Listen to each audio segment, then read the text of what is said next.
U.S. President Donald Trump's 25% tariffs on Canadian steel and aluminum imports are now in place. The U.S. imports more steel and aluminum from Canada than any other country. Algoma Steel in Sault Ste. Marie has already laid off 20 employees as a result of these new tariffs. For more on what the industry is doing to fight back, I'm joined this morning by Keenan Loomis, CEO of the Canadian Institute for Steel Construction. Good morning. Thanks so much for being here. Let's start with what all of this uncertainty means for workers. How are they dealing with these tariffs? Well, there's a lot of angst that is being absorbed in households across the entire country. It's unfortunate. This is not one of your normal economic recessions. This is a cell phone by the U.S. president that is causing ripple effects throughout the global industries. And so it is very difficult. We hope that we will get through this. Obviously, the steel industry has felt a lot of ups and downs. So I gain a lot of comfort from my members who tell me we've been through some really bad times and we'll likely get through this as well. Do they expect layoffs, more layoffs? Well, I think it's a function of time. It is unclear as to what the timelines are going to be. I'm really encouraged by Premier Ford's trip down to Washington, D.C. tomorrow, that hopefully will open up a new line of communication and will get us starting to renew the CUSMA agreement that it's a contract that we have with the United States, a contract that they are right now in breach of. But we know that there are ways to renew it, to refresh it, to make it better. And we would like to get into that conversation. But we can't do so with a gun to our head. A contract that Donald Trump once said was the greatest agreement ever. Yeah. All right. So there's the workers and then there's the consumers. Yeah. And I think a lot of people are wondering, what does this mean for me as someone who is in the market for a car or an appliance?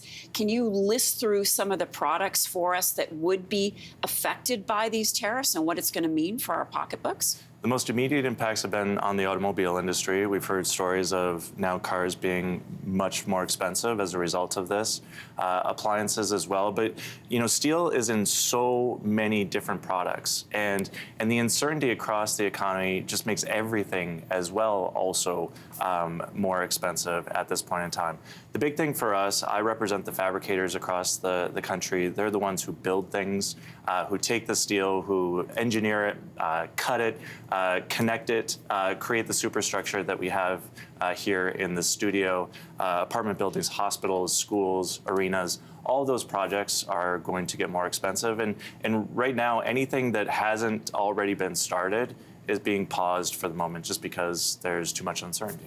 So when we talk about that 25%, is that automatically passed on to the consumer if they're buying any of those items that you just mentioned?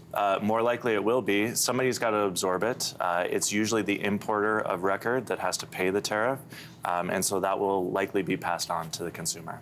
So as you mentioned, Premier Doug Ford, as a result of that conversation yesterday with Secretary Letnick, will be going there to meet with the Commerce Secretary.